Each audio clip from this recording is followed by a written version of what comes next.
दोस्तों नमस्कार। आज का सब्जेक्ट है मटेरियल हैंडलिंग सिस्टम और आज हम लोग इस सब्जेक्ट के जिस टॉपिक को समझेंगे उसका नाम है टाइप्स ऑफ मूवमेंट्स।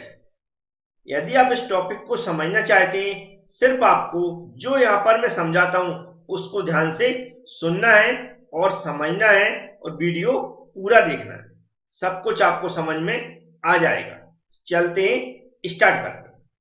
आप सभी लोगों ने मटेरियल हैंडलिंग सिस्टम के बारे में पढ़ा होगा या फिर समझा होगा, जो ऑलरेडी मैं समझा चुका हूं, उसी को मैं रिपीट कर रहा हूं, ध्यान से सुने। मटेरियल हैंडलिंग सिस्टम के अंदर क्या होता है, जो भी हमारी प्रोडक्शन कंपनी होती है जिनके अंदर प्रोडक्ट का निर्माण होता है, वहां पर जिस भी प्रोडक्ट का निर्माण हो रहा है उसका एक रॉ मटेरियल होता है, मतलब कच्चा पदार्थ होता है जो हम बाहर से मंगवाते हैं। वह जो बाहर से रॉ मटेरियल आता है वह सबसे पहले कहां जाता है, स्टोर के अंदर जाता है। फिर स्टोर से रिलीज होता है। फिर उस रॉ मटेरियल से जो प्रोडक्ट बनना है उनके लिए जो जो मशीनें उपयोग हो रही हैं उन सभी मशीनों के पास भेजा जाता है ऑपरेशन के लिए, कि कोई प्रोडक्ट बनना है तो उसमें जिस टाइप्स के ऑपरेशन होना है उन ऑपरेशंस के लिए अलग अलग मशीनें होती हैं। तो सभी मशीनों के द्वारा उस रॉ मटेरियल पर क्या होते हैं, ऑपरेशन होते हैं। फिर धीमे धीमे हमारा प्रोडक्ट कंप्लीट हो जाता है।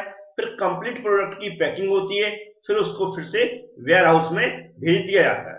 फिर वेयर हाउस से डिस्ट्रीब्यूटर के पास भेज दिया जाता है। तो इस तरह हमने देखा कि रॉ मटेरियल से लेकर हमारा कंप्लीट प्रोडक्ट, मतलब जिसे हम बोलते हैं फिनिश्ड प्रोडक्ट तक, मटेरियल का कंटिन्यू मूवमेंट होता रहता है। क्या रहता है, कंटिन्यू मूवमेंट होता रहता है, मतलब एक जगह से दूसरी जगह जाता रहता है जब तक कि वह वेयर हाउस में कंप्लीट स्टोर करके रख नहीं दिया जाता है।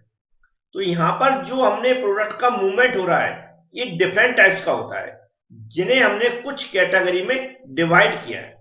जिसमें पहली कैटेगरी है मैन्युफैक्चरिंग, दूसरी कैटेगरी है ट्रांसपोर्टेशन,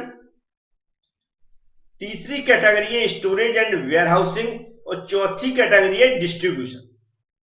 इन चारों कैटेगरी को हम कुछ एग्जांपल से समझेंगे जिससे आप और अच्छे से समझ में आ जाए आपको। इसके अलावा जो चारों कैटेगरी हैं इनकी कंप्लीट थ्योरी विद एग्जांपल मैंने एबी क्लास एप्लीकेशन में अपलोड कर दी है, मतलब पीडीएफ के रूप में। तो वहां पीडीएफ से आप इनकी थ्योरी भी और अच्छे से पढ़ सकते हैं। इसके अलावा कंप्लीट सब्जेक्ट के नोट्स भी वहां पर मिल जाएंगे, वीडियो लेक्चर भी मिल जाएंगे, सब कुछ मिल जाएगा।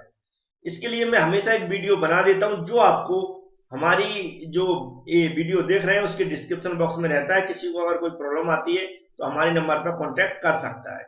ये नंबर मैं हमेशा दे देता हूं जिससे कि जो भी ये परचेज करते हो आप लोग, उसमें कोई प्रॉब्लम आती तो आप हमसे कॉन्टेक्ट कर सकें। अब चलते हैं सभी को वन बाई वन एग्जाम्पल से समझते हैं। तो पहला कौन सी कैटेगरी थी, मैन्युफैक्चरिंग। तो मैन्युफैक्चरिंग के लिए हमने एक छोटा सा एग्जांपल लिया जिससे आपको समझ में आ सके। हमने मान लिया कि मैन्युफैक्चरिंग के लिए हमारी एक कोई फोर व्हीलर गाड़ी मैन्युफैक्चर हो रही है। सबसे पहले इसके पार्ट्सों का निर्माण होता है, फिर इसको क्या किया था, असेंबली किया। यहाँ पर कुछ वेल्डिंग वगैरह इस तरह की या नट बोल्ट कसे जा रहे हैं, उसके लिए एग्जाम्पल मैंने समझाया। सबसे पहले क्या होता है, मान लो यहाँ पर एक असेंबली हो रही है, तो असेंबली करने के लिए हमने किसी अदर कंपनी से हमने क्या किया, अलग अलग पार्ट्सों का निर्माण करवाया। उन पार्ट्सों को जब आते हैं पार्ट्स, तो कहां सबसे पहले कहां आते हैं, स्टोर में जाते हैं। स्टोर में स्टोर हो जाते हैं, वहां से फिर इश्यू होते हैं। इश्यू होने के बाद जहां पर इन्हें असेंबली होना, मान लो ये हमारा वर्क स्टेशन है, यहाँ पर इसको असेंबल किया जा रहा है। तो स्टोर कहां है, कहीं और बना होगा, मतलब कंपनी के अंदर बना होगा लेकिन किसी और जगह बना होगा। तो वहां से जहां पर ये असेंबली हो रही है यहाँ पर, यहां तक लाने के लिए मटेरियल को किसी ना किसी हमारी जो भी अंदर ट्रांसपोर्टेशन के लिए जो भी हम वहां पर यूज करते हैं व्हीकल्स वगैरह, उनका यूज किया गया होगा। तो उनसे क्या हुआ, ये वहां से क्या हुआ, जो हमारे पार्ट्स थे उनको यहाँ पर वर्क स्टेशन पर लाया गया। फिर यहाँ पर ये असेंबल किए जा रहे हैं, मतलब क्या हुआ, मटेरियल का मूवमेंट हुआ। तो पहला क्या होता है, कोई हम प्रोडक्ट का निर्माण कर रहे हैं, मैन्युफैक्चर कर रहे हैं। इसी तरह मान लिया मैंने यहाँ पर कोई एक सिंपल पार्ट्स का निर्माण भी हो रहा है, तो वो किसी भी मटेरियल का हो सकता है, आयरन का हो सकता है, स्टील का हो सकता है, एल्यूमिनियम का हो सकता है।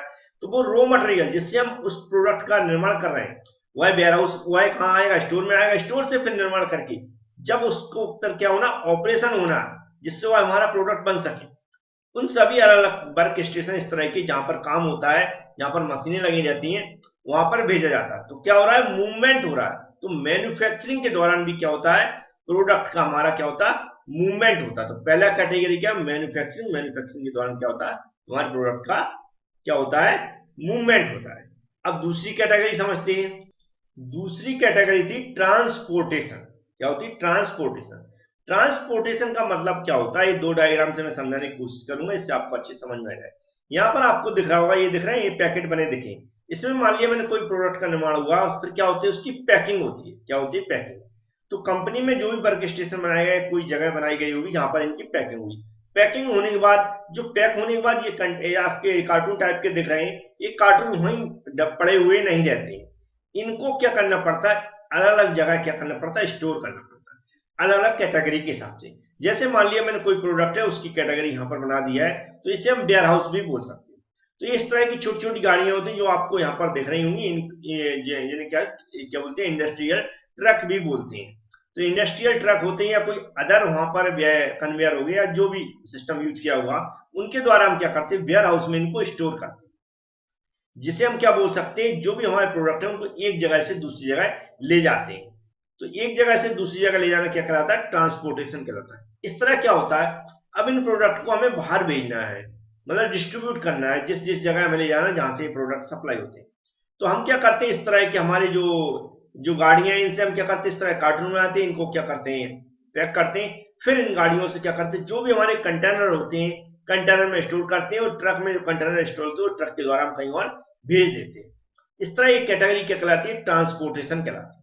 तो हमारा मटेरियल हैंडलिंग सिस्टम में ट्रांसपोर्टेशन क्या कहलाता है, मूवमेंट की कैटेगरी में आता है। कि हमारा क्या होता है, मूवमेंट्स होता है किसका, जो भी हमारे प्रोडक्ट निर्माण हो रहे हैं, तो क्या मूवमेंट्स की कैटेगरी में क्या ट्रांसपोर्टेशन भी आता है।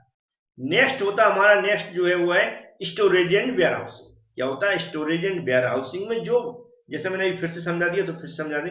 स्टोरेजिंग एंड वेयर हाउसिंग में होता क्या है, तो इस तरह क्या होता है, जो स्टोरेज मतलब रखना। अब मान लो कई प्रोडक्ट ऐसे होते हैं तुरंत भेज दिया जाता है बाहर, कुछ को क्या करना पड़ता है, स्टोर करना पड़ता है। तो हमें क्या वेयर हाउस बनाना पड़ता है या स्टोरेज बनाना पड़ती है। कुछ प्रोडक्ट ऐसे होते हैं कोल्ड स्थान पर रखना पड़ती है। कुछ स्टोरेज ऐसे होते हैं जिन्हें प्रोडक्ट की अलग अलग कैटेगरी होती है। तो इस तरह के सेल्फ दिख रहे हैं, बने हुए सेल्फ, अलग अलग खांचे बने हुए, आपको दिखा रहा हूं मैं, ये खांचे बने हुए। इस तरह के खांचे बना के इनका क्या करना पड़ता है, हमें स्टोर करना पड़ता है। तो स्टोर करने के लिए भी क्या करना पड़ता है हमें, जो प्रोडक्ट बन रहे हैं, क्योंकि ये स्टोर के अंदर तो नहीं बन रहे, बन तो कंपनी के अंदर है, उस कंपनी से हमें क्या करना पड़ता है, स्टोर में लाना पड़ता है, और स्टोरेज में क्या करना पड़ता है, इनको स्टोर करना पड़ता है। उसके लिए हमें कोई ना कोई ट्रांसपोर्टेशन या कह सकते हैं मूवमेंट होता है हमारे प्रोडक्ट का। तो ये भी जो स्टोरेज है वह भी किस स्टोरेज एंड क्या होता है, वेयर हाउसिंग भी किस कैटेगरी में आता है, हमारा मूवमेंट्स की कैटेगरी में आता है, क्योंकि इसके अंदर भी मटेरियल का मूवमेंट होता है। अब यहाँ से क्योंकि फिर जब जरूरत पड़ेगी तो इसको सेलर को भेजा जाएगा, तो यहाँ से भी फिर इसका मूवमेंट होगा। नेक्स्ट आता है डिस्ट्रीब्यूशन। अब आता है डिस्ट्रीब्यूशन। तो डिस्ट्रीब्यूशन के अंदर भी मटेरियल का मूवमेंट है। डिस्ट्रीब्यूशन का मतलब होता है जो हमारा वेयर हाउस है या स्टोरेज है जहां से मटेरियल स्टोर है, इसके बाद हमें बाहर भेजना है, डिस्ट्रीब्यूटर के पास भेजना है, तो कैसे भेजा जाता है। इसके लिए हमें दो या तीन विधियां यूज करते हैं। एक तो नॉर्मली प्रोडक्ट के हिसाब से होता है कि प्रोडक्ट किस टाइप के हैं। अब प्रोडक्ट किस टाइप के हैं उनको भेजना है, तो पहला तो कंटेनर बड़े बड़े यूज किए जाते हैं, उनमें डायरेक्ट भर दिया जाता है। या छोटे छोटे प्रोडक्ट हैं यूनिट्स के रूप में, उनको पहले इस तरह की जो हमारे कार्टून होते हैं, इन कार्टूनों में पैक कर दिया जाता है। इन कार्टूनों को पैक करके फिर कार्टूनों को एक कंटेनर में हमारे क्या रख दिया जाता है।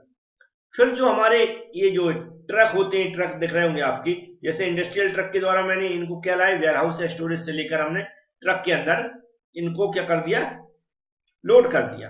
अब लोड करने के बाद एक ट्रक में ये सब क्या होते हैं, पैक हो जाते हैं। फिर इन ट्रकों के द्वारा क्या होता है, कंपनी से बाहर जा रहे हैं, जहां डिस्ट्रीब्यूट करना है इनको भेजना है, वहां पर भेज दिया जाता है। तो जो डिस्ट्रीब्यूशन है ये कैटेगरी भी इसके मूवमेंट की कैटेगरी में आती है, क्योंकि इसमें भी मटेरियल का मूवमेंट हो रहा है, एक जगह से दूसरी जगह ले जाया जा रहा है। तो जहां पर भी मटेरियल का मूवमेंट होता है एक स्थान से दूसरे स्थान पर, वह सब किस कैटेगरी में आती है, मूवमेंट्स की कैटेगरी में आती है। तो मूवमेंट्स की कैटेगरी जो कुछ बेसिक्स थी वो मैंने समझाने की कोशिश की, आपको समझ में आ गया होगा। फिर से मैं एक बार दिखा देता हूं जो मैंने कैटेगरी थी। देखो ये थी स्टोरेज एंड वेयर हाउसिंग, दोनों को थोड़ी थोड़ी थ्योरी लिखी, लेकिन मैंने अपने हिसाब से समझाया, उसको आप अपने मन से भी लिख सकते हैं, उसकी भी आपको टेंशन नहीं लेना है। और ये थी दो कैटेगरी, मैन्युफैक्चरिंग और ट्रांसपोर्टेशन की। उम्मीद है आपको ये भी समझ में आ गया होगा। Thank you friends.